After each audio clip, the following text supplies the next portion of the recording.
Baik, bismillahirrahmanirrahim. Alhamdulillah wassalatu wassalamu ala Rasulillah wa ala alihi wa sahbihi wa man ittaba hudahu wa man wala wa la haula wa la quwwata illa billah wa ba'd. Ahaikum bi tahiyatul Islam. Assalamualaikum warahmatullahi wabarakatuh.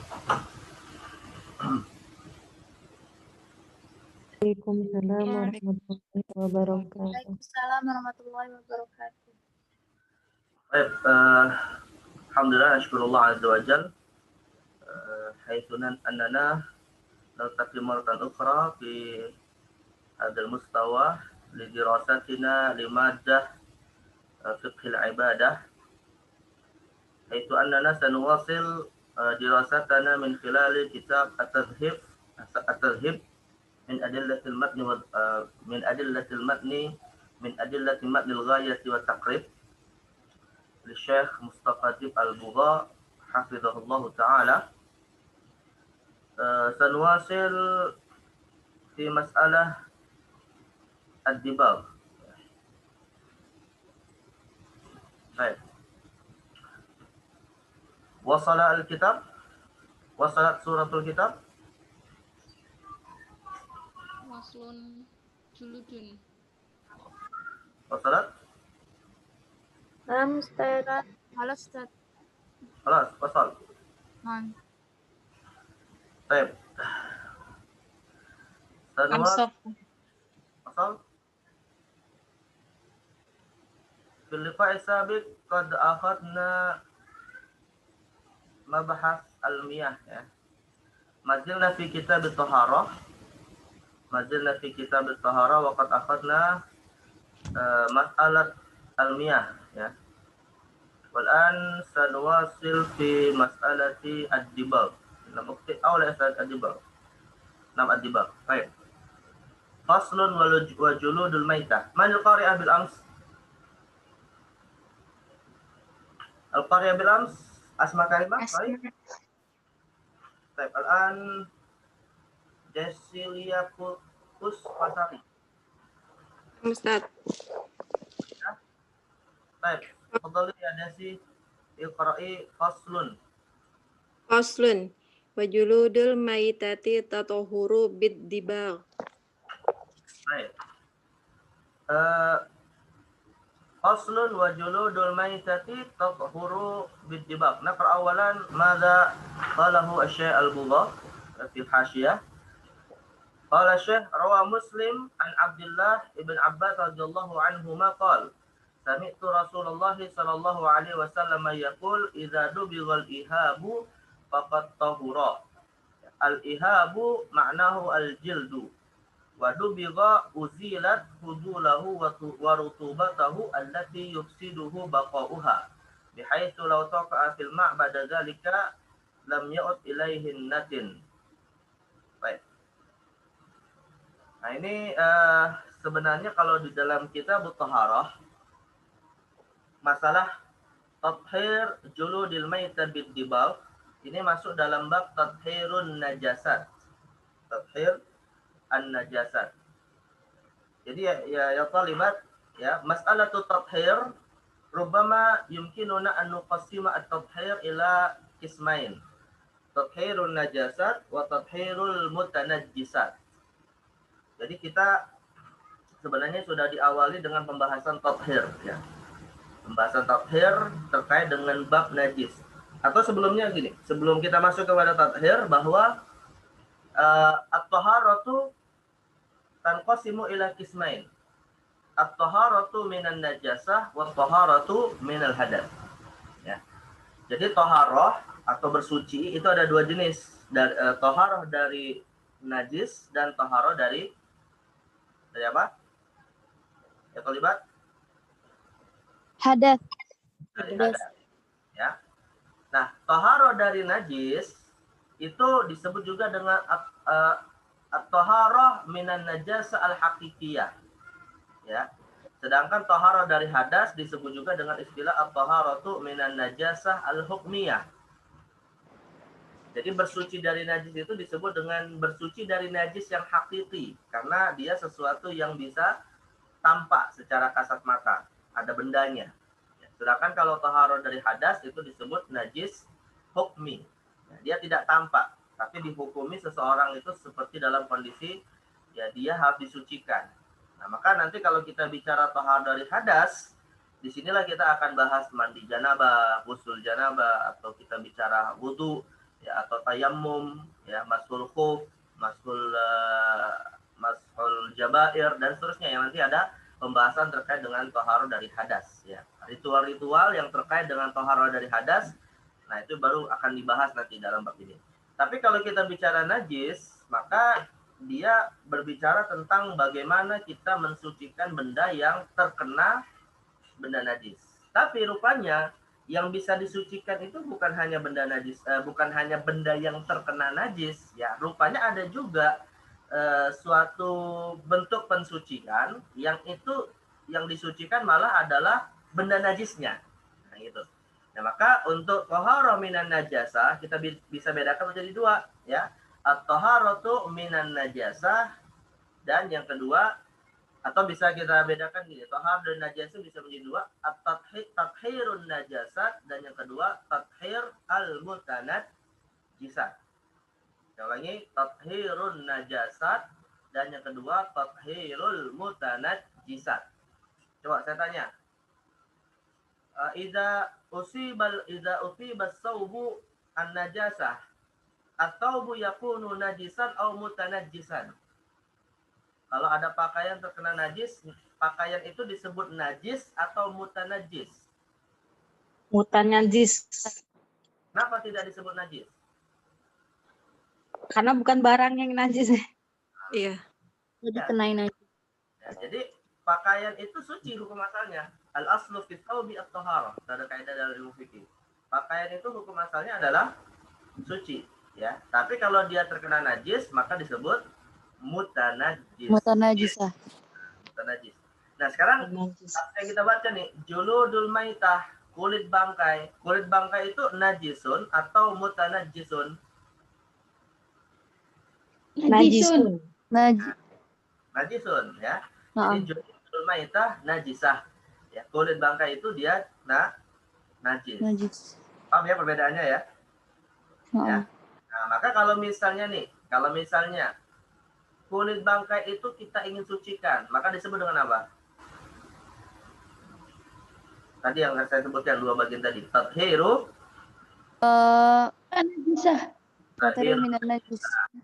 ya. Tapi kalau pakaiannya mau kita sucikan dengan cara dicuci pakai air misalnya, maka dia disebut tathhir apa? Mutanajis. Fahimtuna al-farqu bainahuma? Fahimtuna? Baik. Insyaallah. Idzan wa juludul maitati tathuru bid-dibab. Ya, hadza min qasim tathhirin najasat al-musamma bi tathhir najasat. Jadi yang kita sedang bicarakan ini adalah mensucikan benda najis, ya, bukan benda yang terkena najis, tapi benda yang memang hakikatnya dia adalah najis. Nah, apa kasusnya? Ya, sebenarnya tathhirun najasa itu ada dua sebenarnya. Ini mungkin saya agak luaskan sebelum kita masuk kepada pembahasan di kitab ya. Sebenarnya tathhirun najasa itu ada dua. Ya. Atau metode dalam mensucikan benda najis itu ada dua. Pertama adalah ad-dibagh. Ad-dibagh, ya.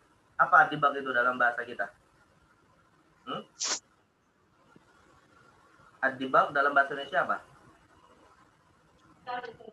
Sebal. Libat. Ad-dibagh dalam bahasa Indonesia apa? Mengikat. Hah? Mengikat. Di samak. Sama. Tadi Ad-dibagh apa ya? itu dalam bahasa Tidak Indonesia disebut disamak. Nah, disamak itu apa definisinya? Definisi menyamak itu apa? Itu seperti tadi kata Syekh Al-Bukhari. Disasak. Kasak. Bisa. Dikulitin gitu. Enggak dikulit, ini kulit kok Bukan. dikulit. Diawetin. Nah, jadi kulit itu dihilangkan unsur lendirnya, itu disebut dengan menyamak, ya. Maka lihat tuh definisi dibagh itu apa kata Syekh Al-Bukhari. Wadu bigho yani uzilat fudulahu wa rutubatahu. dihilangkan unsur fudulnya. Fudul itu sesuatu yang nggak ada manfaatnya dari kulit tersebut, yaitu bersifat rutubah. Rutubah itu apa? Sesuatu yang apa? Bersifat lendir, ya. Allati yusiduhu baqa'uha.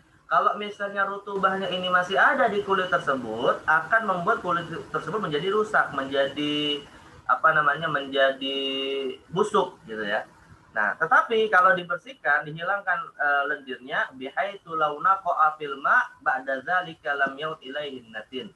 Tapi kalau rutubahnya dihilangkan, maka jika kemudian kulit itu ya diletakkan di atasnya air atau dia dibentuk sesuatu, misalnya seperti wadah air minum orang-orang penggelana pada zaman dahulu, musafir zaman dahulu, dibuat menjadi tempat air minum, maka air yang dimasukkan ke dalam benda tersebut yang sudah disamak, kulit yang sudah disamak, lam yaud ilaihi annatin, tidak akan tidak akan rusak menjadi suatu yang busuk, karena dia sudah kering, maka bisa dipakai untuk wadah minum, bahkan nanti dipakai untuk tas ya, yang kalau dimasukkan sesuatu di dalamnya ya tidak menjadi busuk gitu. Jadi yang dihilangkan dalam proses dibak itu adalah apa? Rutubah ya. Nah, yang jadi persoalan begini ya, akhwat ya. Kalau misalnya kulitnya itu adalah kulit yang suci, ya, kulit yang suci itu misalnya adalah baru kulit hewan ternak yang baru disembelih dengan cara syar'i. Nah, itu nggak ada masalah. Ya, karena kulit yang dia baru dikuliti dari hewan ternak yang disembelih dengan cara syar'i itu bukan maitah. Maka hukum asalnya tetap suci, dan menghilangkan lendirnya itu bukan dalam rangka tathhir, tapi dalam rangka tanzif. Ya, bedakan sama seperti gini ya, akhwat. Kalian punya pakaian terkena tanah, ya, lalu kalian cuci. Itu kalian sedang mensucikan mutanajis atau sedang mensucikan benda suci? Mensucikan mutanajis. Pakaian tadi Benda terkena suci. tanah. Pakaian tadi terkena tanah, itu mensucikan benda najis, benda suci, ya, itu mensuci gini. Kalian punya pakaian terkena tanah. Ya, kalian sedang mensucikan atau sedang membersihkan? Nah, itu pertanyaannya salah tadi. Mensucikan. Sucikan Ustaz. Mensucikan, Ustaz. Membersihkan. Bersihkan. Membersihkan. Oh, membersihkan, Ustaz. Kan tanah gak najis. Nah, apa bedanya mensucikan dengan membersihkan? Kalau mensucikan dari najis. Dari najis. Kalau mensucikan dari najis. Kalau membersihkan dari kotoran. Nah, bedakan ya antara membersihkan dengan mensucikan. Ya, kalau membersihkan itu nazofah dalam bahasa Arab, tanzif. Ya, dia membersihkan benda yang memang sebenarnya nggak najis, tapi ya menurut kita kotor, gitu ya.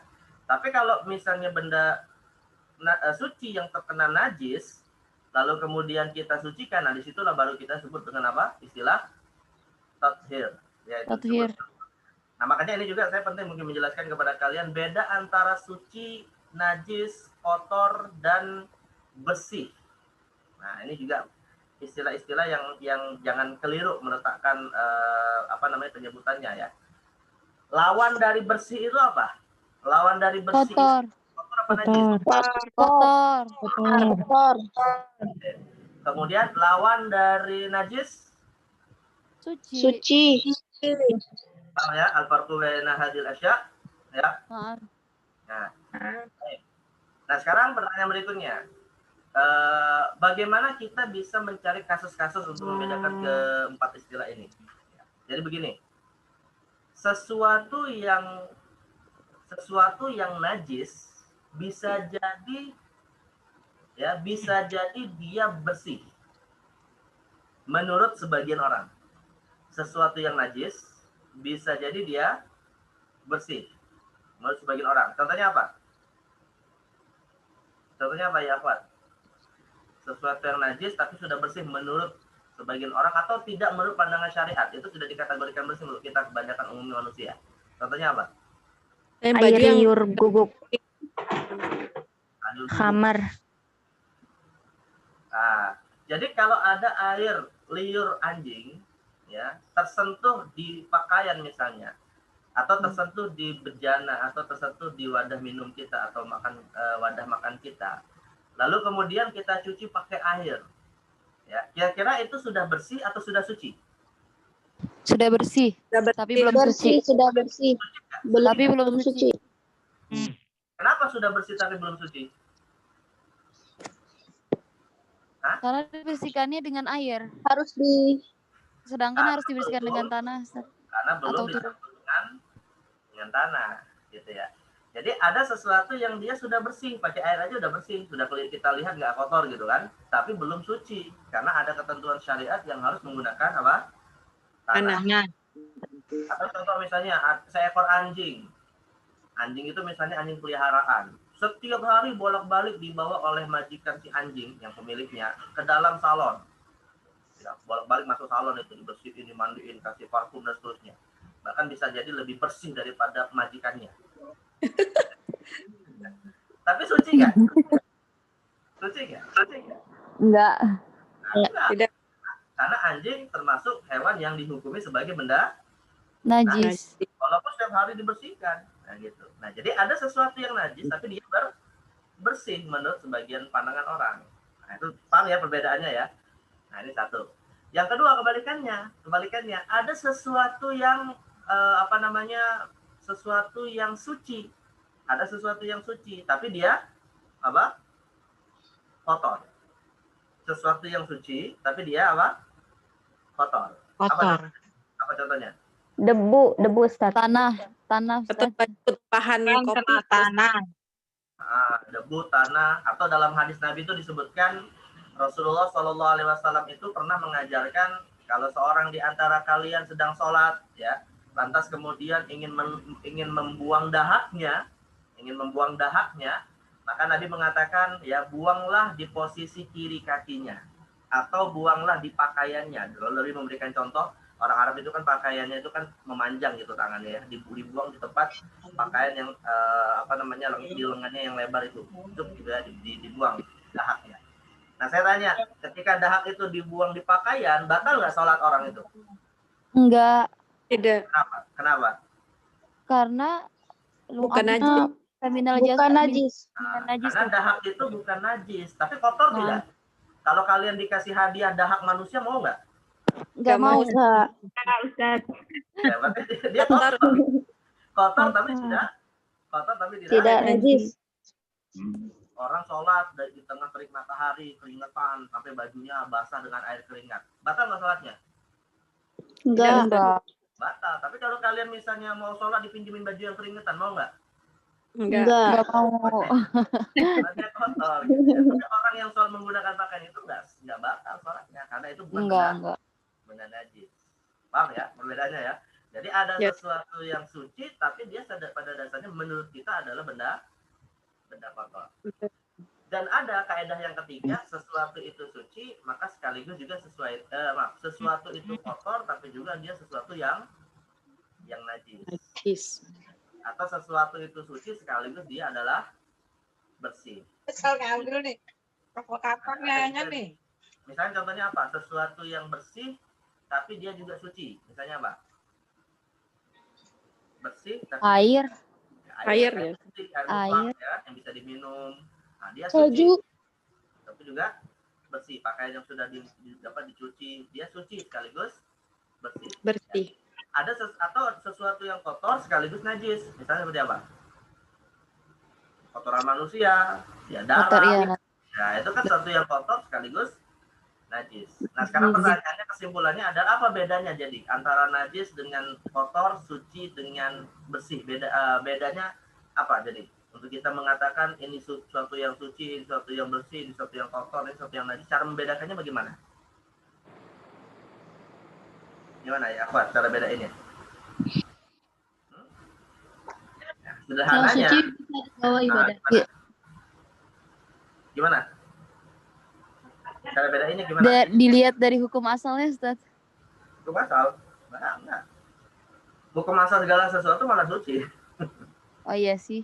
Nah, dilihat dari aspek atau begini, standar untuk kita mengatakan benda itu suci atau najis adalah syariat. Ya. Karena hukum asal segala sesuatu itu suci dan dikatakan najis kalau syariat mengatakan itu najis. Najis. Selama syariat tidak mengatakan itu najis, maka hukum asalnya adalah suci. Suci. Nah, tapi kalau kita bicara kotor dan bersih, maka standarnya adalah subjektivitas manusia. Ya, untuk mengatakan sesuatu itu bersih atau kotor kembali kepada pilihan dan perasaan manusia masing-masing.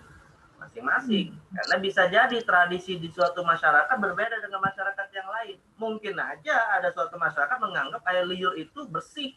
Bisa jadi. Tapi sebaliknya masyarakat lain mengatakan itu benda kotor. Gitu. Nah, jadi itu persepsinya sesuatu yang tidak mutlak. Karena kembali kepada cara pandang manusia. Walaupun nanti cara pandang manusia ada yang sepakati, ada yang perselisihkan gitu ya. Tapi intinya untuk membedakannya adalah najis dan kotor itu ketentuan syariat. Sedangkan najis dan suci, najis dan suci itu ketentuannya adalah Objektivitas manusia. syariat, enggak syariat. Suci dan suci dan najis dan suci.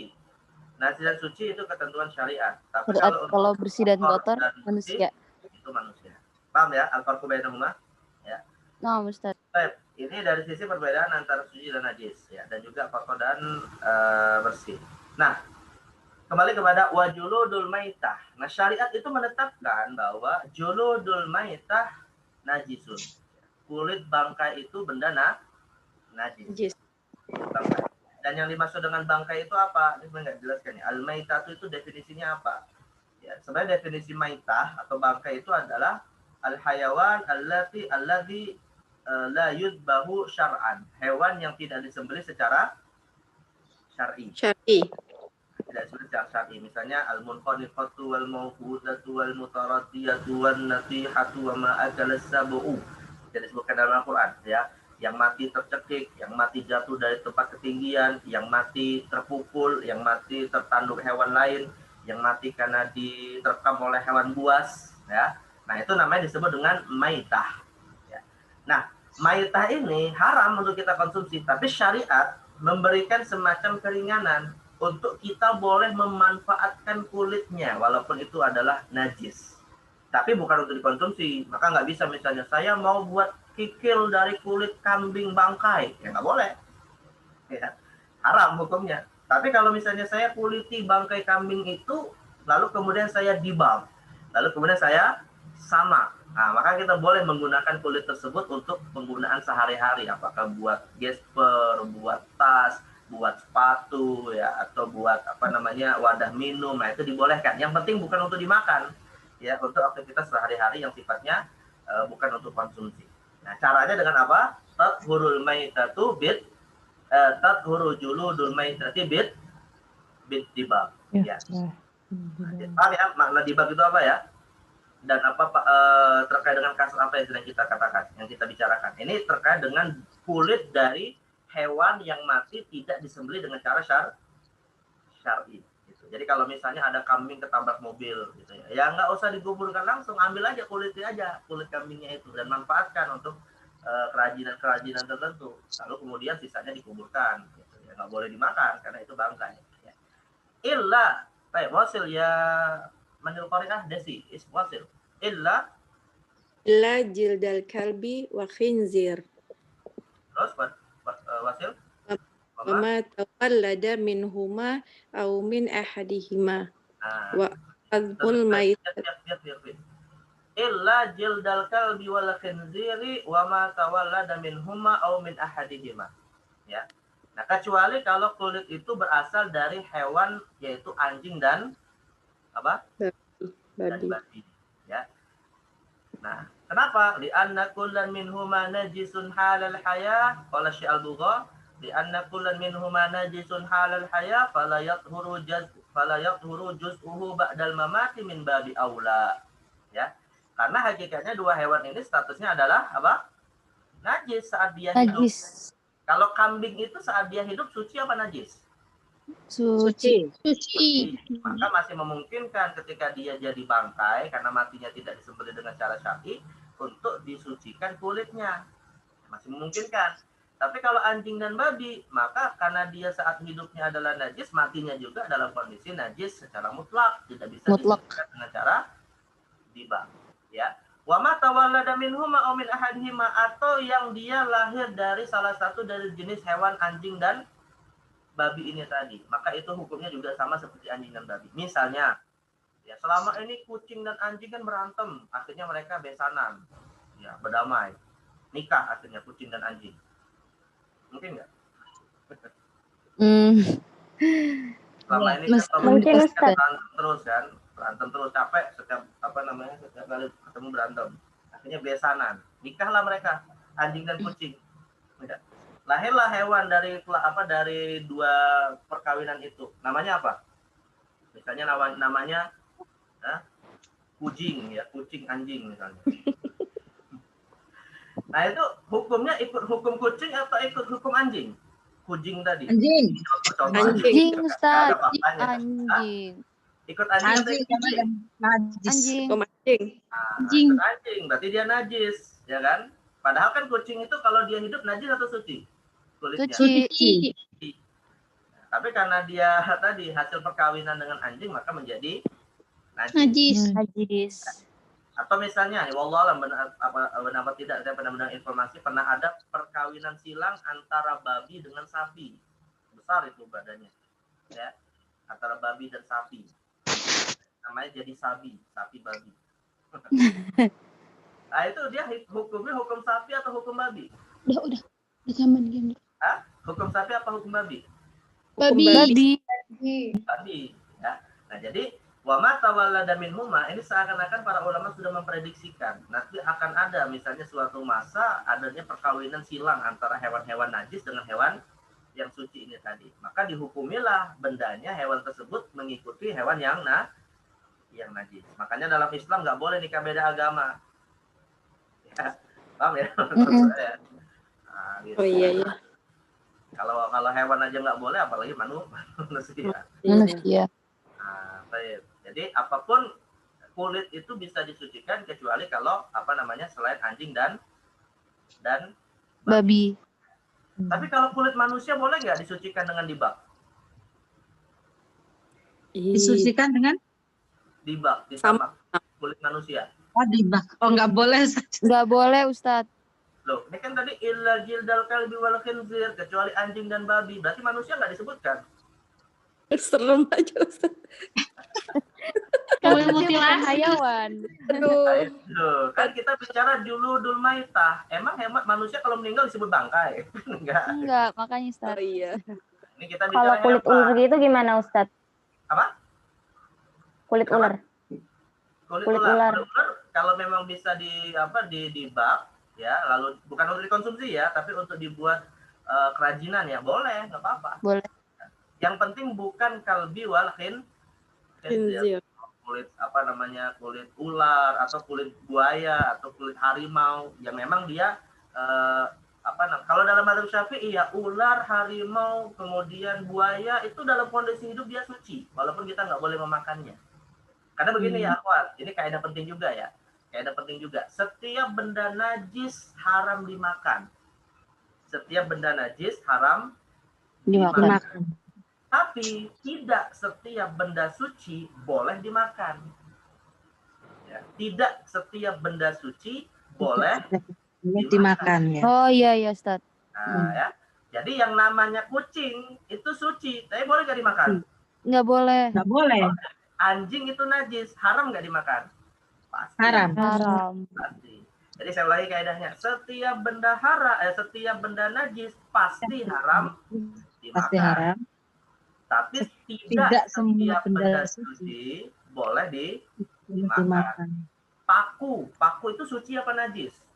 Suci. Boleh dimakan nggak? Nggak boleh. Nggak boleh. Wow ya kaidahnya ya. Nah, jadi harimau, buaya, kemudian ular itu benda suci saat dia hidup. Ya, tapi nggak boleh dimakan. Nah, karena dia benda suci, maka dalam mazhab Syafi'i jika kulitnya diambil setelah dibunuh tentunya, maka boleh, silakan. Artinya bisa disucikan lewat ad-dibak ini tadi. Ya, illal kalbi wal khinzir, kecuali hewannya adalah anjing dan Baik, ini saya coba tampilkan di YouTube ya. Coba ini kita lihat cara di. Kalian pernah melihat cara dibak kulit nggak? Belum, Ustaz. Belum, Ustaz, belum pernah. Nah, ini coba saya. Dari jauh ya. Hah? Ngintip dari jauh. Dari jauh. Kenapa nggak pernah dekat-dekat? Kalau kurban ngintip dari jauh takut. Ngeliat kulit di dibak aja nggak takut. Ini coba saya tampilkan ya cara, ya ini nggak masalah lah. Cara biar tahu yang belum tahu, oh, ini proses dibak gitu ya. Ini taruh videonya mana tadi? Ini cara apa namanya? Cara dibak. Belum tampil ya videonya ya? Belum. Saya buka halaman YouTube, mana YouTube tadi? Share YouTube. Ini enaknya nih kalau kuliah online jadi bisa. Belum tampil? Belum. Aduh, apa yang belum deh? Stop share screen, kita buka YouTube. Mana YouTube tadi?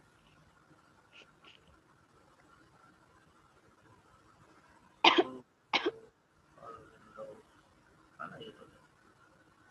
Oh ini. Sudah clear?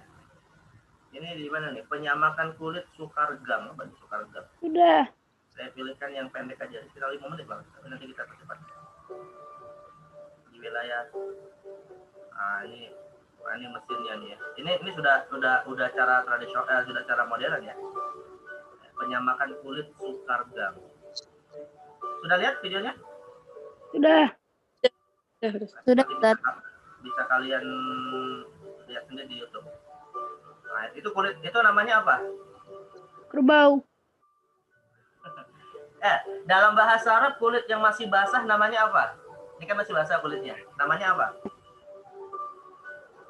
Ya, Khawat. Jildun. Salah. Tadi Apa, Ustaz? dubighal Rutubah.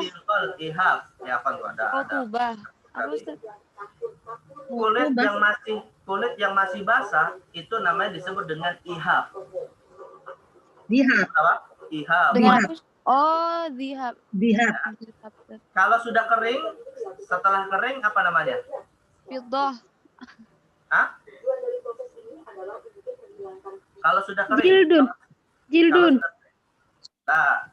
Kalau sudah kering disebut dengan adim. Ya. Ini tadi sudah dihilangkan pakai alat apa gitu, lalu dikasih, nah ini kayak dikasih apa namanya, dikasih rempah-rempah nih. Ya, dicampur rempah-rempah. Nah, ini mana nih? Dikasih rempah-rempah ya. Nah, ini masih basah nih ya, masih bersifat masih disebut ihab. Masih disebut ihab. Nah, dimasukin ke dalam air, dicampur rempah-rempah, dijemur. Ini malah bicara tentang perusahaannya ini. Mana hasilnya? Nah ini masih usahanya. Ya, setelah itu nah ini kan ada bubuk gini ya. Jadi dia, nah ini setelah dihilangkan lendirnya, nah jadilah kering seperti ini. Nah, itu namanya apa? Kalau kulit yang sudah kering itu namanya apa?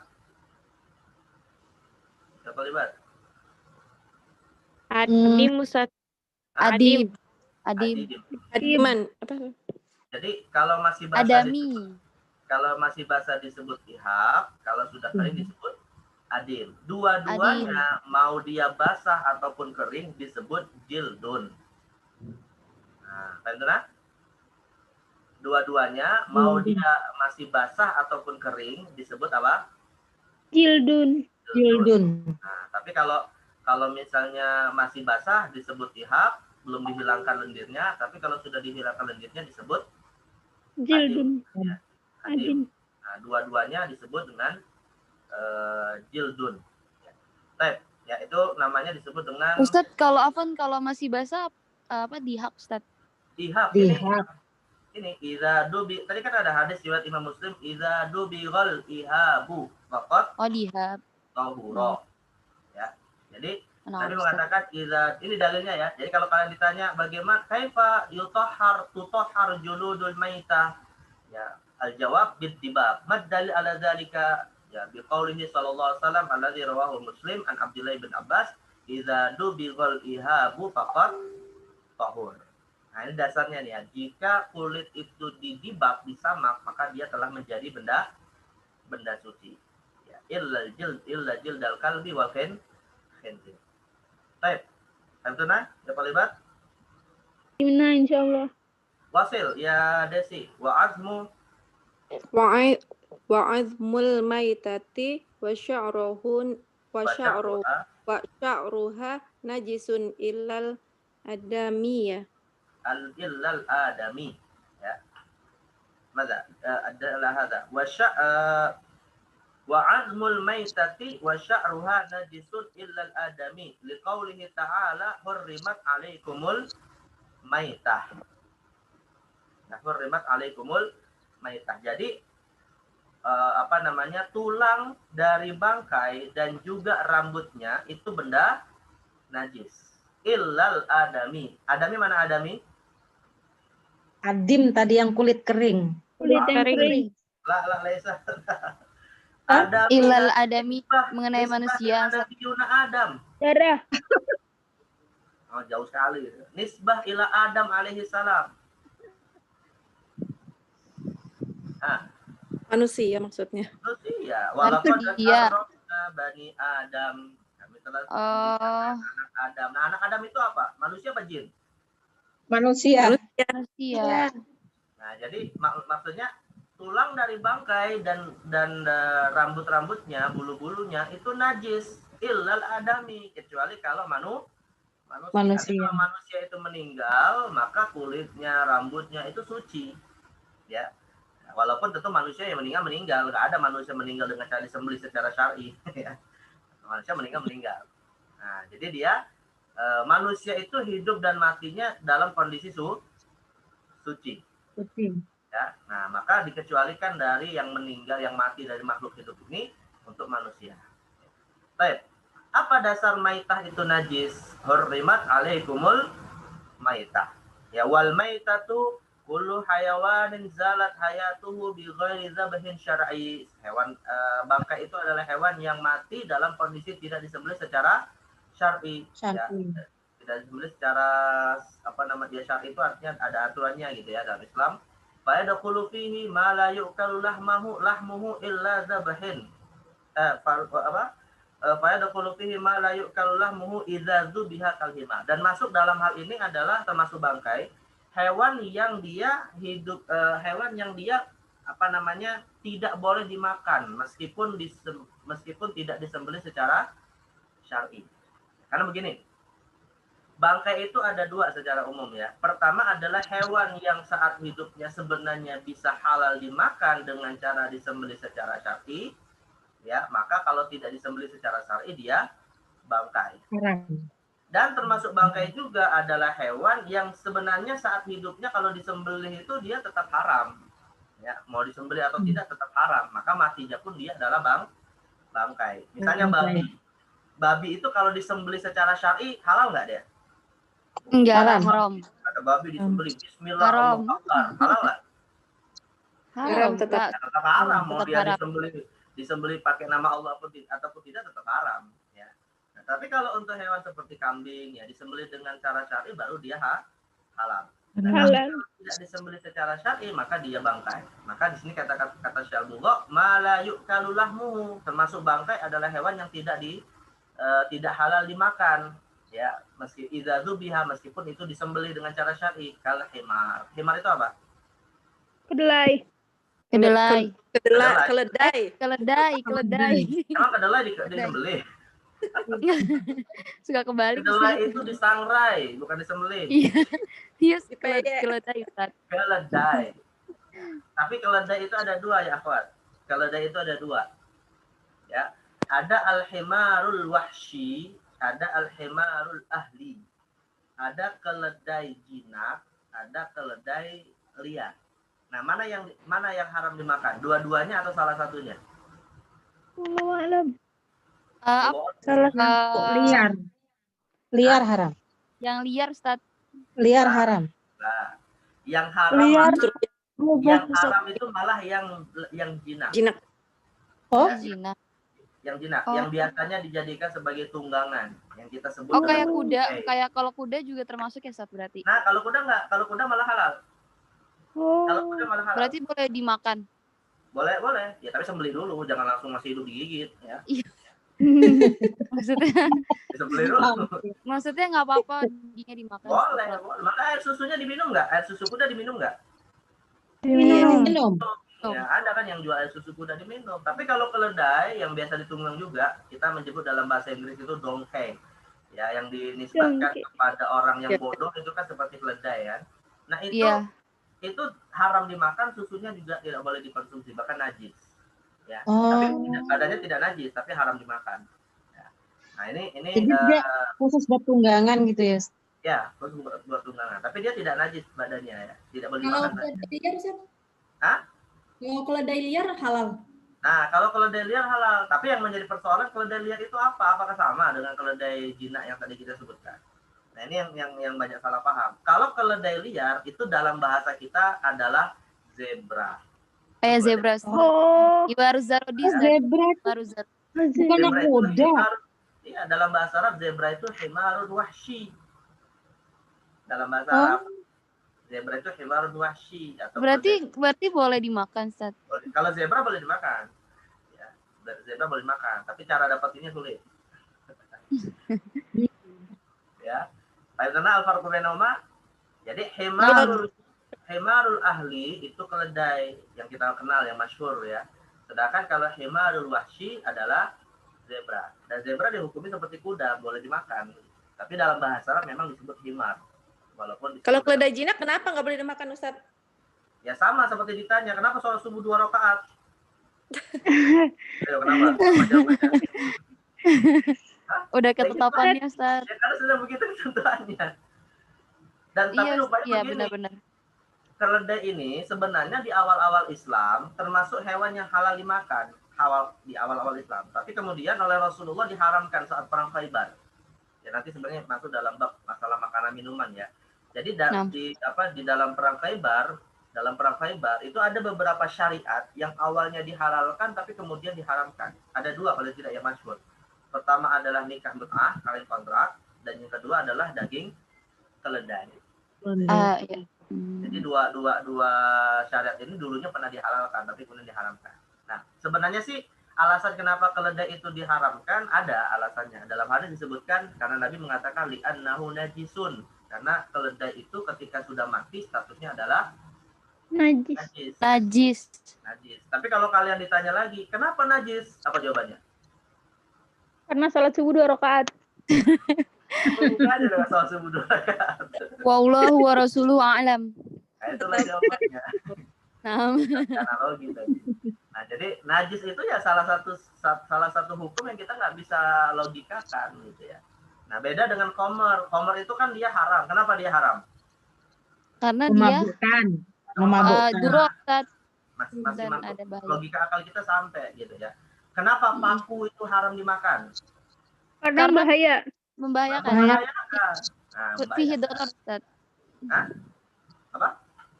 Karena membahayakan. Ya, membahayakan. Artinya gini, haramnya makanan itu kalau sebenarnya kita bahas dalam fikih kuliner ya.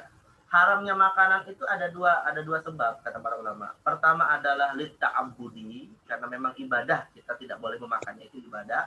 Salah satunya adalah hewan-hewan najis. Ya. Karena kalau ditanya lagi kenapa najis, ya wallahu alam, kan gitu, ya. Kemudian ada yang haram dimakan karena sebab ta'akuli, akal kita sampai. Ta'akuli, akal kita sampai untuk kemudian kenapa diharamkan. Nah, yang ta'akuli ini ada dua. Pertama karena dia memabukkan, dan yang kedua artinya memabukkan itu bisa menimbulkan bahaya terhadap fungsi akal, dan yang kedua karena dia mudorot, bisa membahayakan fungsi tubuh. Nah, itu maka haramnya ada sebabnya. Baik. Jadi intinya ini haram dimakan ya. Maka karena haram dimakan otomatis dia tidak boleh otomatis dia najis. Tapi begini, kulit keledai boleh nggak disamak? Boleh. nggak dimakan? Boleh. Boleh, Ustaz. Boleh. Boleh ya. Kenapa? Karena dia bukan kalbu dan Khinzir. Injir. kecuali kalau himarnya ini akhirnya jatuh cinta sama babi dan akhirnya nikah. Nah, maka nanti jadilah jadilah dia kebi ya, keledai babi, haram najis. Bi. Nggak boleh dijulut, nggak boleh didibang. Mungkin nggak sih? Enggak. Nanti coba aja kalau yang mau jadi ilmuwan Silang. kan pernikahan kawin silang antar hewan ini. Banyak orang-orang Eropa pernah buat kayak gitu, Ustaz. Orang Eropa Barat Kalau disilang-silang. kalau secara faktual terjadi dan memang ada dan hidup lalu ada lahir hewan dari perkawinan itu, ya hukumnya sudah jelas dalam Islam. Intinya kaidahnya begini, setiap hewan yang lahir dari peranakan babi dan anjing, apakah sempurna ataupun sebagian, adalah benda najis. Nah, itu kaidahnya. Ya, wa ma tawallada minhuma najisun, itu sudah kaidah paten di dalam hukum Islam. Baik. Wa ma yu'kalu lahmuhu idza lam tutawaffar syurutu dzabhi kadzabihatil murtad, atau hewan-hewan yang dia pada dasarnya bisa dimakan seperti sapi dan kambing, tapi lam tutawaffar syurutu dzabhi, tapi tidak terpenuhi syarat-syarat penyembelihan yang syar'i, kadzabihatil murtad, seperti sembelihan orang murtad, ya, wa illam yakun fihi dhararun bisihha, meskipun itu tidak membahayakan kesehatan seseorang. Ya, kenapa? Karena yang diharamkan oleh syariat. Misalnya nih, ya, misalnya ada ayam atau sapi atau kambing disembelih sama orang murtad dari Islam, nyembelihnya benar, bahkan dengan baca basmalah misalnya, halal nggak? Bukan halal. Kalau kita makan membahayakan tidak? Enggak. Tidak. Enggak. Karena memang cara nyembelihnya udah benar gitu kan. Tapi yang jadi persoalan, syariat mengharamkan Syariat. sembelih murtad. Nah, itu. Hmm. Nah, maka tidak dibolehkan. Ya, tidak bolehnya alasannya kenapa? Kenapa kok sembelihan orang murtad tidak boleh dimakan? Kenapa? Karena dia bukan Karena bukan Karena dia muslim. bukan orang Islam. Ya, Iya, jelas. karena lam tahaqqa. Bukan Islam jelas, Turut. tapi kenapa? Ya karena sholat subuh 2 rakaat nggak ada alasannya. Ya alasannya dia bukan muslim, iya, tapi kenapa kalau kita nggak boleh makan sembelihannya? Ya karena Allah perintahkan gitu kan, maka nggak boleh kita makan. Nah, gitu. Ustadz, Ya. kalau misalnya kita nggak tahu kalau itu tuh annahu min dhabihatul murtad, kayfa Ustadz? Nah, kalau kita tidak tahu bagaimana? Ya pertama begini, ketidaktahuan itu apa yang indikatornya seperti apa? Kalau misalnya nih, kita beli sembelihan kambing di pasar yang di situ 99,99% orang murtad. Tapi masih ada 0,1% muslim.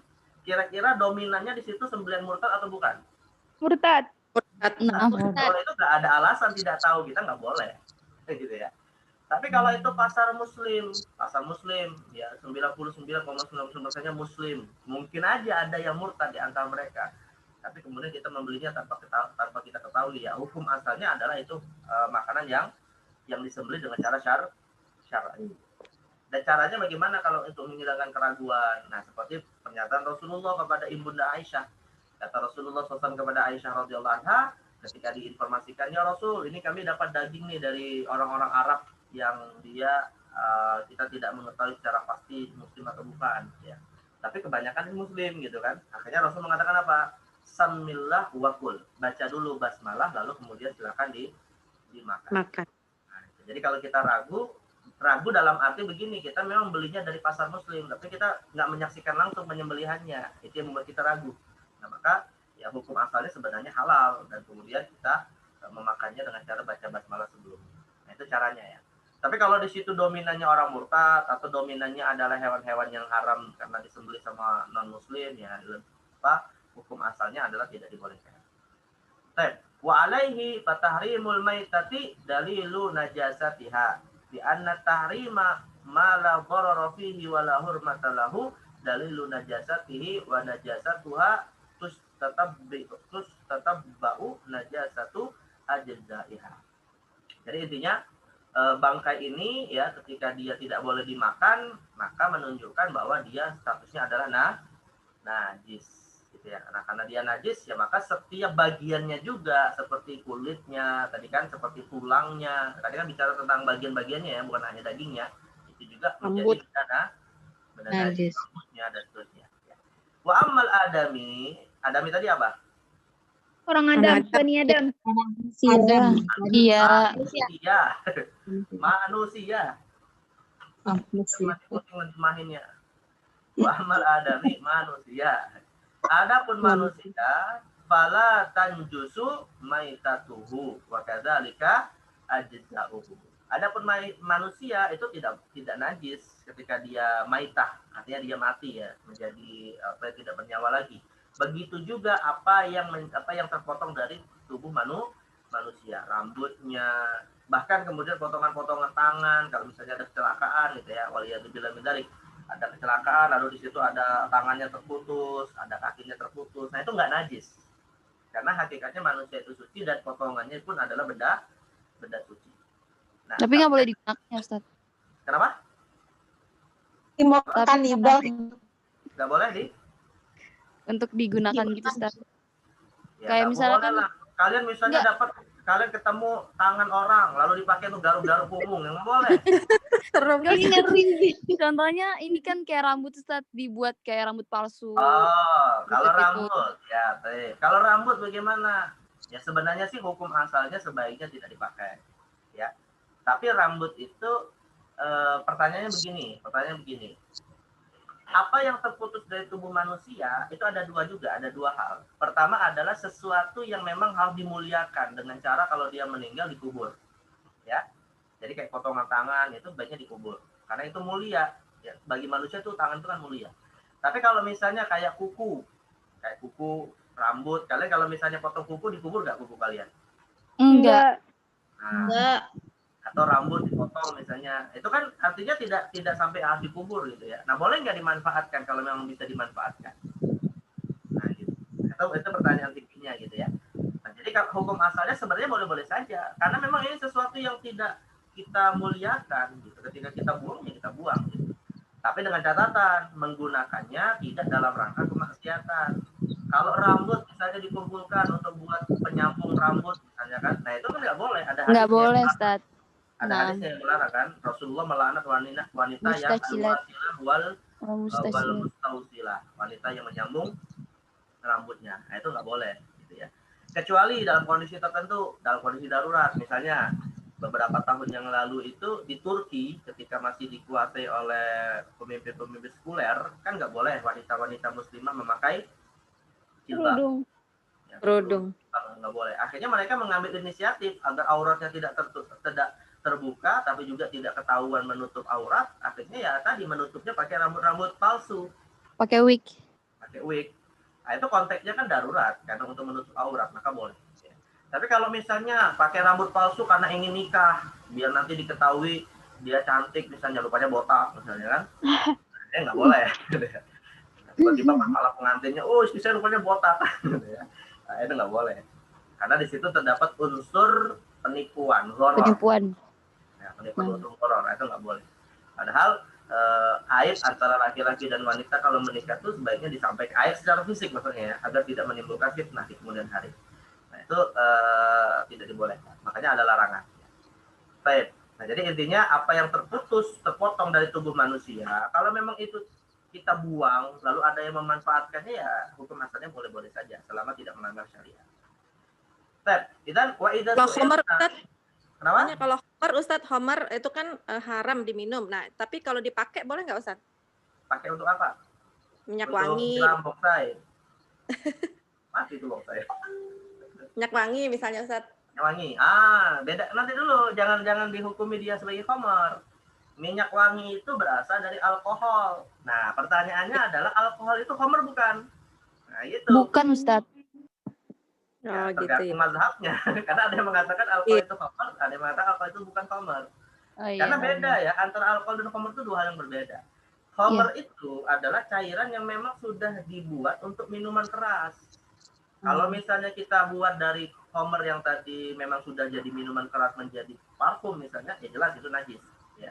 Tapi kalau misalnya apa namanya, dari tumbuhan diambil cairannya, difermentasikan, akhirnya menjadi alkohol gitu ya. Apakah kemudian dia dihukumi khamr? Nah, ini belum tentu. Karena kalau yang namanya alkohol itu dia bisa jadi dibuat bukan untuk minuman keras gitu ya. Bisa jadi dibuat untuk mensterilkan benda-benda kedokteran seperti hand sanitizer sekarang kan. Itu kan bukan untuk diminum. Ya. Nah, maka sebenarnya saya pribadi ya, dan fatwa MUI juga sudah menjelaskan, lebih cenderung mengatakan hukum asal alkohol itu suci. Suci, nah Ustaz. Kecuali kalau dia digunakan sebagai sumber pabrikan miras, maka najis. Kalau dia digunakan sebagai unsur untuk membuat minuman keras, maka dia najis. Tapi kalau untuk pabrikan di luar miras, maka hukum asalnya adalah suci. Kenapa dikatakan suci? Ya berasal dari hukum asalnya, yaitu tumbuhan. Karena rata-rata alkohol itu berasal dari tumbuhan. Dan tumbuhan hukum asalnya adalah suci. Ya. Dan yang kedua juga tidak menimbulkan bahaya. Artinya begini, kalau misalnya alkohol diminum, ya kalian beli alkohol 1 liter dari apotek, diminum, mati nggak orang itu? Mati, Ustaz.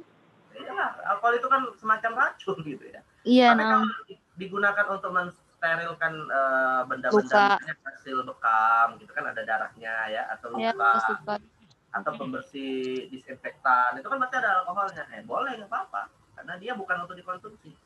Ya, makanya sebenarnya agak aneh juga kalau alkohol itu najis, karena masjid dipel ya pakai karbon, tapi itu ada alkohol. Kalian mandi ya, kemudian pakai sampo, pakai sabun cair, ada nggak alkoholnya di situ? Ada. Ada, Ustaz. Mau kalian dilumuri sama benda najis? Nggak mau. Makanya kan, berarti kalau kalian yakini alkohol itu najis, berarti kalian akan melumuri benda najis, tubuh kalian benda najis. Nah, itu. Kalau saya sih lebih cenderung mengatakan alkohol itu hukum asalnya adalah suci. Ya. Suci. Dan MUI sudah mengeluarkan fatwa, tadi saya katakan. Kalau dia tergantung pabrikannya. Kalau untuk dibuat khamr, maka dia najis. Tapi kalau untuk dibuat non khamr, untuk farmasi, untuk apa, bahkan termasuk obat ya, akhwat. Bahkan termasuk obat ya, obat batuk, obat demam, yang itu mungkin ada unsur berapa persen alkohol. Pada dasarnya dia halal, tidak najis. Ya, karena alkohol bukan khamr, dan khamr bukan alkohol. Baik. Nah, Ustaz. Nah, Ustaz. Baik. Wasil. Wa idza su'ilna ma dalil ala taharati maitatil adami. Ya, kalau kalian ditanya apa dalil bahwa manusia yang meninggal itu suci. Nah, ini dalilnya ya. Surah Al-Isra al-ayat 70. Wa laqad karramna bani Adam. Wa hadza yatanafa ma'al qawli binajasatihi ba'da mautihi wa haruma tanawulu lahmihi li hurmatihi ay karamatihi. Ya. Jadi manusia itu dia benda suci, mau hidup ataupun mati, karena Allah telah memuliakan tubuh manusia. Lah kalau tubuh manusia najis berarti bertentangan dengan ayat ini yang Allah muliakan dengan kesuciannya. Adapun kenapa kok manusia tidak boleh dikonsumsi dagingnya? Bukan karena dia najis, tapi karena apa? Lihurmatihi, sebab dia diciptakan oleh Allah Subhanahu wa taala. Jadi sebenarnya kembali kepada pertanyaan, boleh nggak kulit manusia disamak? Boleh nggak kulit manusia disamak? Nggak boleh, Ustaz. Alasannya kenapa? Karomna bani Adam. Karena suci. Dihormatihi. Dalil kalau ada karomna bani Adam. Ya, jadi kalian misalnya nggak boleh, misalnya saya punya tas ya terbuat dari kulit tetangga saya, ya nggak boleh. Ya, itu. Jadi orang itu, manusia itu harus dikuburkan kalau dia meninggal, nggak bisa dimanfaatkan apapun dari unsur tubuhnya karena dimuliakan oleh syariat. Baik, Wasil, Uwis Fitriani, Uwis betul ya? Faslun ya, Uwis. Wajud Uwis? Wajud Amla? Fatimah Az-Zahra. Uwis wajud? Uis. Mah. Hah? Nggak ada di Zoom ya? Baik, Fatimah Az-Zahra. Tonton. Wajud? Wajud. Nah, wasil ya Fatimah. Faslun wala yajuzu isti'malu awani adz-dzahab wal fiddah. Baik. Faslun wa la yajuzu isti'malu awani dhahabi wal fiddah. Ma mana awani ya taliban? Jama min ina. Hah? Jama min ina. Awani apa awani? Bejana. Per Bejana. Bejana. ya bejana, bukan berkakas, bejana ya. Jadi awani jamu ina ya. Jadi tidak boleh menggunakan bejana yang terbuat dari apa? Emas Emas dan dan perak. perak. Perak. Ya, tidak Perak. dibolehkan. Istiqmal itu artinya apa istiqmal? Menggunakan ya. Menggunakan. Nah, menggunakan ini hukumnya banyak. Ya, untuk minum, makan, ataupun untuk kepentingan yang lain ya. Intinya tidak boleh menggunakan bejana yang terbuat dari emas dan perak. Ya. Madali ala hadza rawal Bukhari wa Muslim an Hudzaifah ibn al-Yamani radhiyallahu anhu qala sami'tu Rasulullah sallallahu alaihi wasallam yaqul. Ini kalau kalian ditanya ya. Mad dalil ala adami jawaz istimali awan az-zahabi wal fiddah. Ad-dalil qauluhu sallallahu alaihi wasallam la talbasul harira wala dibaj wala tashrabu min fi aniyati az-zahabi wal fiddah wala ta'kulu fi sihafiha fa innaha lahu fid dunya wa lana fil akhirah. Nah, ini dalilnya ya. Ad-dibaj nau'un nafisun min thiyabil harir. Ya, al-aniyah jam'u ina. Ya, sihafiha yani sahfah wa hiya al-qus'ah lahum yani al-kuffar. Baik, wa yuqasu 'ala al-aqli wasyurbi ghairahuma min wujuhil isti'mal wa yashmalu at-tahrim ar-rijala wan nisa. Baik, jadi tidak boleh menggunakan benda-benda ya berupa aniyah bejana tadi yang terbuat dari emas dan perak. Wala tashrabu. Janganlah kalian minum dari aniyatiz zahabi wal fiddah. Ya. Dan kata Syekh Al-Bugha termasuk dalam hal ini yang dilarang bukan hanya menggunakannya untuk minum dan makan saja, tapi juga setiap bentuk penggunaan. Misalnya kalian lagi bangun rumah, ya bangun rumah kemudian sedokan untuk buat penggilingan pasir dengan semen itu pakai yang terbuat dari emas, yang nggak boleh. Ya. Kalian mau jahit, jarum-jarumnya terbuat dari emas, boleh nggak? Enggak. Boleh. Boleh. Apalagi misalnya, kalian punya televisi, kemudian televisi itu bingkainya dibuat dari emas, nggak boleh. Ya. Kenapa? Karena benda-benda ini kepentingannya ada dua, untuk sebagai nilai tukar atau untuk perhiasan yang dipakai di tubuh. Gitu. Tapi kalau untuk kepentingan di luar itu maka hukumnya adalah haram. Kenapa? Alasannya ini, fa innaha lahu fid dunya wa lana fil akhirah. Karena penggunaan emas dan perak untuk keperluan itu tadi hanya untuk orang-orang kafir. Artinya itu adalah sifat orang kafir. Ya. Tetapi bagi kita itu bukanlah sifat orang beriman, namun nanti akan menjadi nikmat bagi kita di akhir. Itu ya. Dan juga ya penggunaan tadi tidak boleh bukan hanya untuk orang tertentu, tapi yashmalur rijal wan nisa. Tidak boleh bagi laki-laki dan wanita. Nah, wanita hanya boleh untuk emas dan perak digunakan dalam konteks apa? Zina. Perhiasan. Perhiasan. Al-hulli, perhiasan ya. Cincin, kalung, anting-anting, gelang kaki. Nah, itu boleh dipakai bagi seorang wanita. Tentu dengan kaidah-kaidah tertentu ya, karena tidak mutlak dibolehkan. Artinya ada batasan-batasan. Nah, tapi boleh Kalau bagi gigi emas, Ustaz. Hah? Kenapa? Kalau gigi emas, Gigi emas. Nah, kalau gigi emas gimana? Boleh tidak? Nanti kalau untuk Enggak. masalah emas ini dipakai sebagai bagian dari penambal tubuh ya, ada yang menjadi pengecualian. Ada pengecualian, bukan hanya untuk perhiasan wanita. Ya. Kayak gigi emas. Karena gini, ada satu riwayat, nggak tahu ada apa nggak di sini dibahas ya. Ini nggak ada di sini. Dalam misalnya dalam kitab Bulughul Maram itu ada hadis yang menjadi pengecualian. Boleh digunakan emas dan perak kalau memang berfungsi untuk menambal bagian tubuh yang rusak. Karena Rasulullah SAW itu pernah membolehkan sahabat yang hidungnya rusak, bolong. Jadi hidungnya itu bolong karena peperangan. Ya, dia masih hidup orangnya. Jadi ketika perang hidungnya itu kena pedang sampai bolong, gitu ya. Nah akhirnya sama dia hidungnya ditambal dengan apa? Dengan perak. Perak. Nah, dengan perak. Akhirnya dibolehkan oleh Nabi SAW. Nah ini juga menjadi pengecualian. Jadi penggunaan emas itu ada beberapa pengecualian. Pengecualian pertama adalah untuk wanita sebagai perhiasan. dan yang kedua untuk apa? Untuk menambal kekurangan dari tubuh manusia. Ya. Nah, sekarang pertanyaan begini, kalau tadi di hidung yang bolong, kira-kira bisa nggak dikategorikan juga gigi yang tanggal? Bisa. Bisa. Ya, silakan saja, nggak ada masalah gitu ya. Nah, jadi boleh gigi dipasang menggunakan gigi emas atau gigi perak. Ya, itu dibolehkan. Tapi jangan buat campuran kosmetik, Ustaz. Nah, kalau campuran kosmetik bagaimana? Wallahualam, kalau untuk campuran kosmetik, kalau menurut saya bisa nggak dia dikategorikan seperti orang Boleh. yang menggunakan perhiasan cincin, kalung, bisa nggak? Bisa, biar glowing.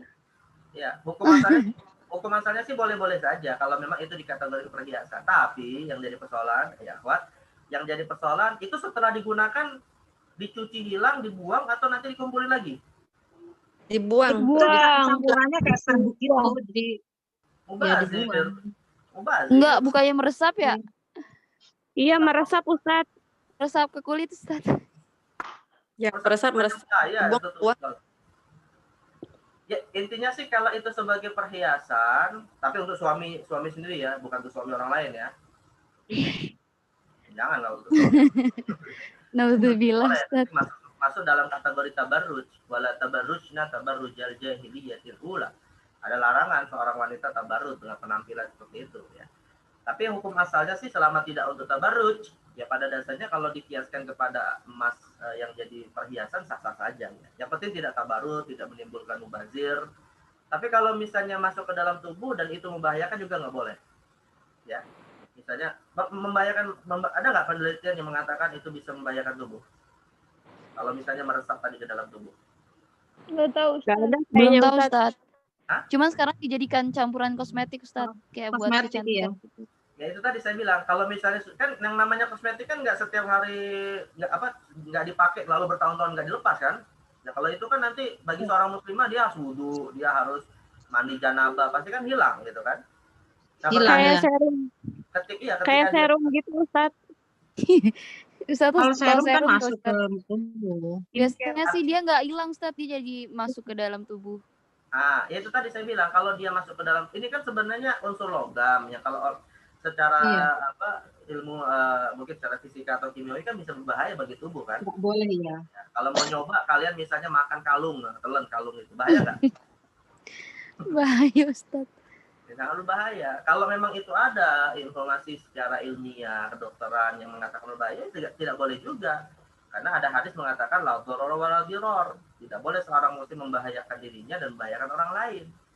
Ya. Jadi ada mungkin menurut saya ada 3 hal yang harus dipertimbangkan ketika menggunakan kosmetik yang ada campuran emas ini tadi. Pertama adalah tidak boleh tabarruj. Ya, itu satu. Yang kedua tidak boleh tabzir. Artinya tidak boleh sampai menghambur-hamburkan harta gitu ya. Kalau misalnya harganya mahal ya tentu itu tidak baik juga bagi seorang muslim. Wala tusrifu innallaha la yuhibbul musrifin. Musrifin. Tidak suka kepada orang yang Tasrif. Ya, dan yang ketiga itu tadi, apakah dia menimbulkan doror, bahaya atau tidak. Kalau salah satu dari 3 hal ini ada, ya maka hukumnya tidak boleh. Ya, hukumnya menjadi tidak. Jadi hukum asalnya boleh, tapi menjadi tidak boleh jika ada salah satu dari 3 pengecualian tadi. Ya. Baik. Nah, ini saya nggak terlalu update informasi begituan. Ya, kalian lah para wanita yang tahu. karena kalau laki-laki pakai begituan ya jadi masalah. Ustaz. Baik. Tadi dari mana? Intinya wanita dan laki-laki tidak boleh menggunakan emas dan perak di luar perhiasan ya. Baik, ini dalilnya. Lanjutannya mana tadi? Wala yajuzu istimalul awani dzahabi wal fiddah. Wasil ya Fatimah. Wa yajuzu Wa yajuzu isti'malu ghairihima minal awani. Yani yajuzu istimalul awani min ghairi az-zahabi wal fiddah. Dan boleh menggunakan bejana ataupun perkakas apapun yang penting tidak terbuat dari emas dan perak. Misalnya terbuat dari tembikar ya, dari tanah yang tanah yang dibakar ya, terbuat dari kayu, terbuat dari kulit yang tadi disamak. Nah, itu boleh-boleh saja, silakan ya. Atau di sini disebutkan minal awani ditambahkan oleh Syekh Al-Bugha at-tahirah, yang dia terbuat dari benda suci. Ya, jadi kalau misalnya terbuat dari kulit anjing dan babi ya nggak boleh, walaupun itu bukan emas dan perak, karena disyaratkan harus apa? At-tahirah. Li'anal asal al-ibahah malam yarid dalilul tahrim. Karena hukum asal segala sesuatu itu adalah boleh. Ya selama tidak ada larangannya berarti tidak haram. Ya misalnya menggunakan benda apapun selama tidak ada larangannya seperti emas dan perak tadi, ya hukum asalnya menjadi boleh. Tapi yang jadi persoalan begini, ada sedikit saya tambahkan ya. Mungkin dalam mazhab Syafi'i sih tidak haram gitu ya, tapi masuk dalam unsur etika saja. Bagaimana kalau misalnya bejananya itu terbuat dari batu-batu dan logam-logam mulia yang harganya cukup mahal.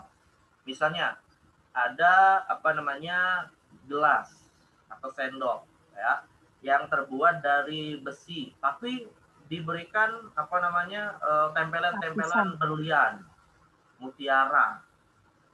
Nah, itu boleh nggak? Nggak boleh, tabdir. Nggak bolehnya, maksud saya gini, nggak bolehnya apakah seperti nggak boleh menggunakan emas dan perak atau karena unsur mubazirnya? Mubazirnya. Nah, dalam hal ini sebenarnya para ulama sepakat kalau unsurnya adalah karena mubazir, ya maka tidak boleh. Walaupun tidak bolehnya nanti bisa jadi tidak sampai haram, hanya bisa wilayah makruh saja. Ya. Tapi kalau terkait dengan apakah dia dihukumi seperti emas dan perak, maka di sini ada dua pendapat. Pendapat yang pertama mengatakan hukumnya juga tidak boleh karena dikiaskan kepada nilainya seperti nilai emas dan nilai perak. Ya, kecuali kalau nilainya itu kemudian turun, misalnya seperti batu akik yang dulu pas lagi rame mahal, sekarang lagi banyak, akhirnya turun harganya. Nah, itu bisa saja. Gitu. Ya, jadi ada juga yang berpendapat hukumnya haram atas dasar qiyas kepada emas. Ya, apa illatul qiyasnya? Apa yang menjadi dasar kok bisa dikiaskan kepada emas? At-tamaniyah, karena nilainya yang memiliki nilai yang mahal tadi. Tapi ada juga yang mengatakan bahwa hukum asalnya tetap boleh. Ya, hukum asalnya tetap boleh. Kenapa? Karena emas dan perak itu dua hal yang menjadi kekhususan. Yang mana emas dan perak itu nilainya akan terus tidak akan, artinya gini ya, nilai mahal dari emas dan perak itu tidak akan berkurang. Kapanpun itu. Gitu. Tapi kalau nilai mahal dari batu-batu mulia, maka ini nanti tergantung kepada kondisi masyarakat. Kalau melimpah biasanya murah. Tapi kalau lagi sangat sedikit biasanya mahal. Tapi kalau emas dan perak, mau dia melimpah ataupun sedikit, mahal nggak emas dan perak? Mahal. Karena bisa dipakai nilai tukar, gitu kan. Nah, ini juga yang menjadi dasar bagi yang mengatakan hukum asalnya boleh. Tapi kalau alasannya karena tabzir, semua sepakat. Ya, kalau alasannya tabzir, maka semua sepakat, walaupun nanti hukumnya bisa saja hanya pada wilayah makruh saja. Ya. Baik. Atau kalau bisa sampai menimbulkan kesombongan, semua sudut rumahnya ada berlian misalnya, akhirnya sombong. Ya, jelas itu hukumnya jadi haram kan, sombong ya. Nah, ini. Baik. Jadi menggunakan awani ghairi dzahabi wal fiddah al asl fi dzalika yajuz ya bi syarti tahuriyatil awani. Jadi boleh menggunakan apapun dengan syarat dia benda suci. Baik, wasil ya Firza Juhaira. Maujudah? Firza Juhaira. Maujudah? Talibah?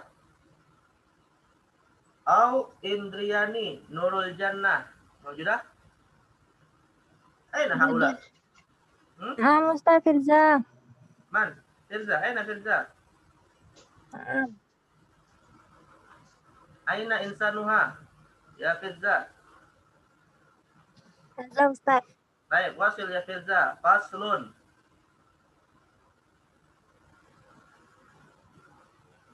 Faslun. Sudah sadar belum? Wasiwaku mustahib. Wasiwaku mustahibbi fi kulli hal. Mustahabun. Fi kulli halin. Baik, wasiwaku faslun wasiwaku mustahabun fi kulli hal. Lima rawahu an-Nasa'i wa ghairuhu an Aisyah radhiyallahu anha anna an-nabiy sallallahu alaihi wasallam qala as-siwaku matharatun lil fammi mardatun lirabbi wa rawahul Bukhari ta'liqan. Was-siwak hiya au huwa al-alatu allati tadluku bihal asnan wa yutlaqu 'ala al-fi'li wa tahsulu sunnah bi istimali kulli khashin yuzilul wasakh wa 'udul araq al-ma'ruf bis-siwaki afdal. Baik. Apa siwak itu ya Thalibat? Apa siwak?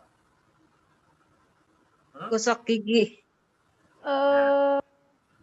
Kayu. Kayu atau gosok? Gosok. Alat.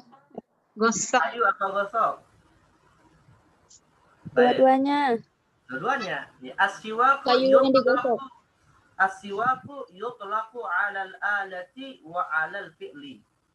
Siwak itu digunakan untuk menyebut alat dan juga digunakan untuk menyebut aktivitas. Ya, jadi alatnya disebut siwak, aktivitasnya disebut Siwak. Bersiwak. apa? Bukan bersiwak. Nah, bersiwak. Saya tanya, bersiwak itu bahasa Arab atau bahasa Indonesia? Bahasa Indonesia. Ayo, bersiwak bahasa Indonesia bahasa Arab. Bersih. Bahasa Indonesia nggak ada dalam bahasa Arab imbuhan ber itu nggak ada. Ya, itu udah terjemahan gitu ya. Jadi siwak itu fil lughal arabiyyah yutlaqu 'ala al-alati wa 'ala al-fi'li. Alati wa fi'li. Jadi istimalus siwak itu bisa diterjemahkan menggunakan siwak atau bersiwak atau menggunakan alat siwak. Ya, tapi dalam bahasa Arab sih memang digunakan kata kerjanya diambil dari kata apa? Tasawwaka. Ya, tasawwaku. Ya. Atau dalam definisinya adalah ini. Definisinya adalah al-alatul lati tadluku bihal asnan. Alat yang digunakan untuk tadluku. Apa tadluku artinya? Nah, tadluku artinya apa? Dalaka yadluku. Menggosok. Ya. Alat yang digunakan untuk menggosok apa? Al-asnan. Gigi-gigi. Ya. Gigi. Wayut pelaku alal fi'li. Ya, disebut juga dengan aktivitas. Bersiwak atau siwak sebagai alat. Ya. Watah sulus sunnah bistikmali kullu khasyin yazilul wasakh. Nah, kata Syekh Al-Bugha, sudah dianggap mengamalkan sunnah bersiwak ketika yang digunakan adalah setiap benda yang kasar yang bisa membersihkan kotoran di gigi. Kotoran. Nah, wa'udul araq al-ma'ruf bisiwak afdal. Adapun akar yang diambil dari pohon arok. Arok itu jenis pohon ya yang masyhur digunakan untuk akarnya itu sebagai siwak itu lebih afdal. Jadi begini ya Thalibat, alat untuk bersiwak itu banyak. Tidak harus dengan benda yang selama ini kita kenal dengan kayu siwak ya. Itu kayu siwak memang alat yang paling utama karena ada hadis yang mengkhususkan untuk keutamaan alat itu yang kita sebut dengan arok tadi. Tapi para ulama sepakat mengatakan boleh menggunakan alat lain kalau memang tidak kita menemukan arok. Misalnya selama ini kita menggunakan apa? Fursyatul Asnan. Fursyatul asnan. Alat gosok gigi. Itu termasuk mengamalkan sunnah tidak? Naam. Iya. Nah sekarang pertanyaan begini, kita nggak punya kayu siwak, kita nggak punya gosok gigi, ya, tapi ingin mengamalkan sunnah, boleh nggak misalnya pakai dahan bonsai? Boleh. Boleh Ustaz. Nah, berarti ya kalau dahan bonsainya pada rontok itu gara-gara pakai siwak, itu boleh. Atau gini, nah, ada alat yang lain, boleh nggak kalau bersiwaknya pakai jari? Pakai jari? Boleh. Nah, Boleh. Boleh, Ustaz. Soalnya jari nggak kasar. Enggak Ustaz. Soalnya jari nggak kasar. Tergantung jarinya Ustaz kayak gimana. Ya beda, tergantung juga. Kalau misalnya jari tukang numbuk kayu dengan jari tukang bersolek beda. Oh iya Ustaz. Ya, jari pembantu yang yang banyak kerjaan tangannya kan kasar daripada jari pesolek gitu ya. Nah, tergantung. Intinya dia bisa menghilangkan kotoran ya. Kalau jarinya kasar karena memang teksturnya kasar boleh. Tapi yang menjadi unik begini ya akhwat. Ya, yang menjadi unik tuh begini. Kalau kalian misalnya mendalami lagi kitab Madzhab Syafi'i ya, misalnya seperti kitab Al-Majmu' karangan Imam An-Nawawi. Itu disebutkan. Ya, saya tanya, sunnahnya dalam mazhab Syafi'i itu menggunakan jari sendiri atau jari orang lain? Nggak tahu. Jadi orang lain. Sendiri. Se- Sendiri. Nah, dalam Masa mazhab jari orang lain? dalam mazhab Syafi'i malah sunnahnya menggunakan jari orang lain. Orang lain.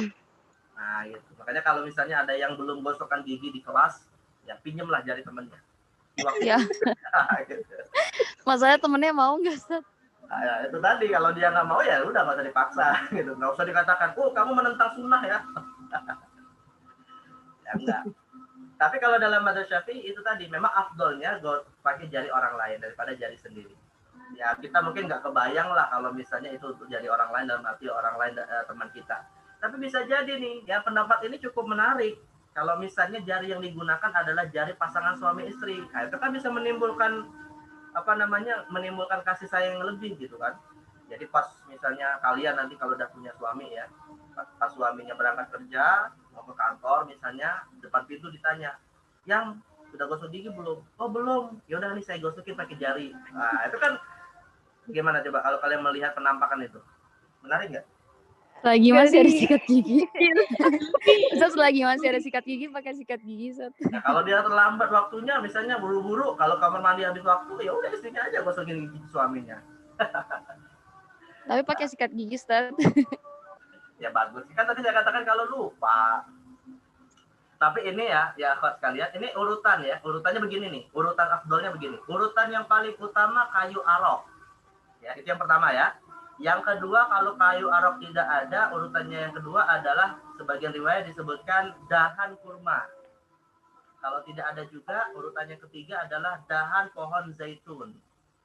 Kalau juga tidak ditemukan, yang keempat adalah dahan setiap pohon yang ada selama tidak berbahaya. Ya, pohon bonsai, pohon rambutan, pokoknya setiap dahan pohon yang ada lah, itu yang keempat. Yang kelima adalah benda-benda selain pohon, selain dahan pohon. Kayak tadi, fursatul asnan, ya. Atau misalnya tisu, atau misalnya kain.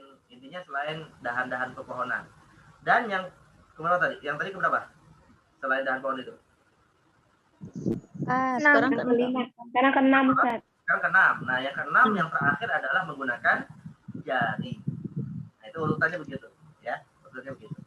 Nah, ini alat untuk menggunakan alat untuk kita pakai bersiwak ya. Tapi ya tentunya bukan berarti kemudian kalau misalnya jari itu dibolehkan ya tadi ya kita kemudian menggunakan jari ya. Kalau ada yang lebih afdal ya di atas. Kalau udah dipakein pasta gigi, jari nggak jadi halus lagi. Kalau pasta gigi di jarinya. Jadi kalau, jarinya diolesin pasta gigi dulu, jarinya diolesin pasta gigi dulu. Bagus, boleh, nggak apa-apa. Nah, suaminya digituin nggak apa-apa. Itu keadaan darurat banget ya, Bu ya. Nah, kalau nggak ada air untuk kumur-kumur gimana? Nah, itu kalau orang pesantren dulu begitu. Ya, kalau gosok giginya hilang ya udah jari jadi alat untuk bersiwak. Yang dari pesantren pernah melakukan nggak? Tapi udah azan ya. Kita selesaikan ya sampai masalah siwak ini ya. Wasil ya tadi siapa? Firza, Ustaz. Nah, Firza, Wasil Illa ba'da zawali lis-shaimi. Nah, jadi siwak itu hukumnya sunnah ya, kecuali kalau dipakai saat setelah matahari tergelincir, masuk waktu zuhur sekarang ini seperti sekarang ini, lis-shaim bagi orang yang berpuasa, maka itu tidak sunnah. Karena orang yang berpuasa sunnahnya adalah bau mulutnya dibiarkan. Ya, kalau dia gosok gigi malah menghilangkan bau yang disunnahkan untuk dibiarkan. Ya, itu dasar hadisnya. Ini lahulu fufam mis-shaimi atyabu indallahi min rihil miski. Bau mulut orang berpuasa lebih harum daripada bau miski. Tapi dengan catatan ya, talibat indallah. Menurut siapa? Indallah. Allah, bukan bermanusia. Jadi kalau misalnya lagi puasa, ciumin bau mulut saya, ini baunya lebih harum dari mis. Enggak. Itu indallah, bukan indanas. Ya. Kalau manusia lain lagi nanti. Indallah. Itu menunjukkan kemuliaan orang yang berpuasa. Ya. Saya baca aja ya, biar kita baca cepat. Wa huwa fi thalathati mawadi asyaddu istihbaban, dan ada 3 kondisi yang lebih dianjurkan lagi. Pertama, inda taghayyuril fam min azmin wa ghairi, ketika berubahnya bau mulut karena azam. Azam itu apa? Azam itu artinya as-sukutu tawil. Al-azam as-sukutu at-tawil au tarkil akli wa syurbi wa ghairihi kata'ati dhira'ihatin kariha. Intinya ketika mulut dalam kondisi sangat bau ya. Apakah karena dia diam yang lama, maksudnya diam lama itu seperti orang tidur, itu kan diam yang lama, itu pasti baunya sangat tidak sedap gitu ya. Atau baru selesai makan pete. Makanya makan pete, makan jengkol. Nah saya tanya ya Akhwat, makan pete dan jengkol itu hukumnya apa? Makruh. Nah ini yang banyak salah paham ini ya. Makruh. Ada nggak larangan dari Nabi makan jengkol dan pete? Enggak Ustaz, enggak. Kan yang Makannya doang enggak berbau-bau, makruh Ustaz. yang berbau-bau tajam, Ustaz. Nah, ini yang harus dipahami nih ya. Jadi hukum asal makan jengkol dan pete itu mubah, halal, Mubah, tidak nah, makruh. Nah, Makruhnya itu kapan?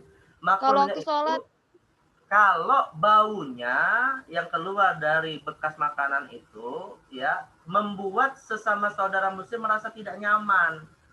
Tapi kalau misalnya kalian nih makan sebaskom semur jengkol di ruangan yang kedap bau, yang hanya menciumnya kalian sendiri, halal nggak? Halal. Halal, nggak ada yang terganggu kan? Ya, kalau kalian sendiri yang merasakan gitu. Nah, Kamar halal. mandinya, Ustadz. Hah? Kamar mandinya. Oh, ya kalau kamar mandinya cuma punya dia sendiri, karena di kosan cuma dia sendiri yang tinggal, ya nggak masalah juga gitu ya. Tapi kalau misalnya setelah dia makan nggak gosok gigi, tiba-tiba ikut arisan, ya pas tengah arisan dia sendiri yang paling ngomongnya paling keras, akhirnya membuat yang lain itu terganggu. Atau ketika sholat berjamaah baca aminnya yang paling keras, amin, sampai ada warna hijau keluar dari mulutnya misalnya. Nah, itu kalau cerita-cerita gitu. Nah itu mana yang nggak boleh. Atau kalau misalnya ya setelah makan jengkol pete, kemudian dia datang ke kampus, ya pas buang air kecil atau buang air besar, kan bau itu, menimbulkan bau kan dari kotoran itu kan. Nah itu yang kemudian membuat orang yang menggunakannya yang kedua terganggu. Nah itulah baru dihukumi sebagai hukum makruh.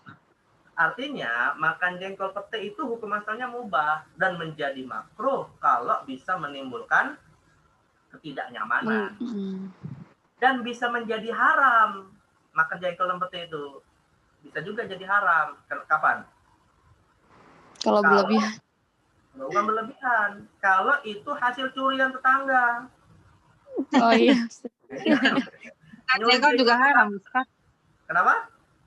Makanan enak juga haram kok. Ya iya, Kalau bisa haram. Atau dia makan jengkolnya di tengah jalan tol. Nah, haram. Karena membahayakan. Yang membahayakan dirinya dan banyak orang lain. Kan makan jengkol di tengah jalan. Nah, ini nggak boleh. Nah, ini namanya.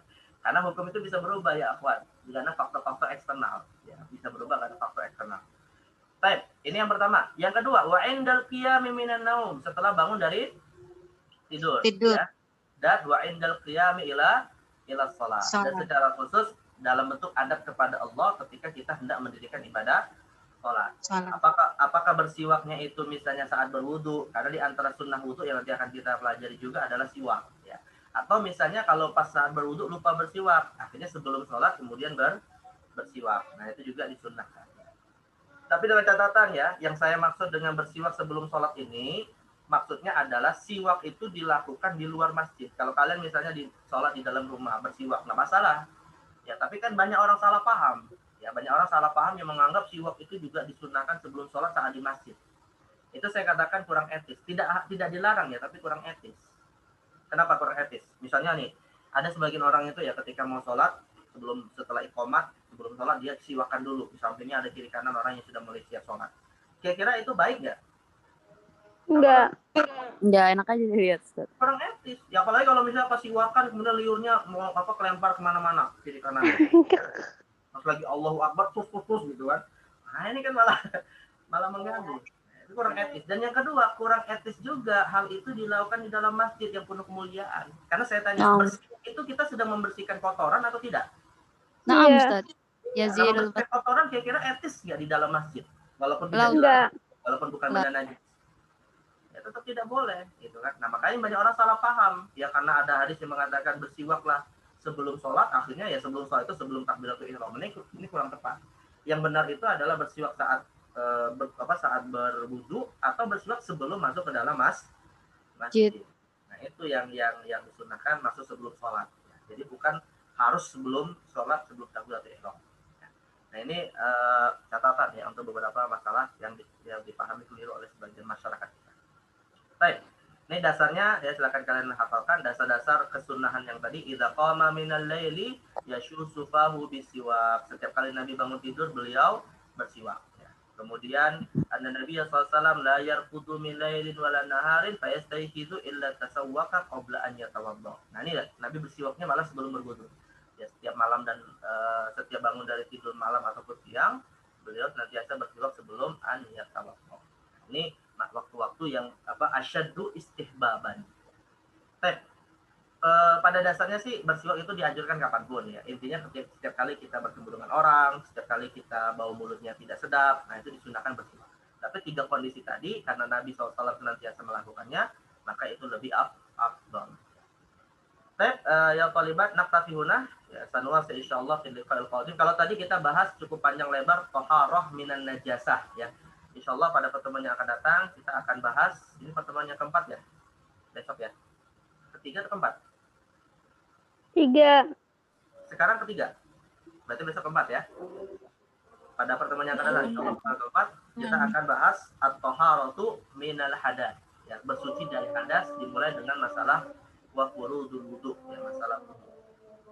Baik, naktafi huna ya, wa insyaallah sanwasi insyaallah fil liqa'il qadim. Raisatul fasal saya tolong jangan lupa absennya ya. Raisatul fasal siapa? Ustaz. Anak Syifa. Anak siapa? Syifa Ustaz. Syifa. Kita. Syifa Ustaz. Pakai K. Bismillah. Syifa. Oh ya udah. Step absennya jangan lupa ya. Kita cukupkan di sini. Daftarin di kafaratul majlis. Subhanakallahumma bihamdika asyhadu an la ilaha illa anta astaghfiruka wa atubu ilaik. Baik, aku qouli hadza wa astaghfirullah li wa lakum. Assalamualaikum warahmatullahi wabarakatuh. Waalaikumsalam warahmatullahi wabarakatuh. Assalamualaikum warahmatullahi wabarakatuh. Jazakumullah khair Ustaz.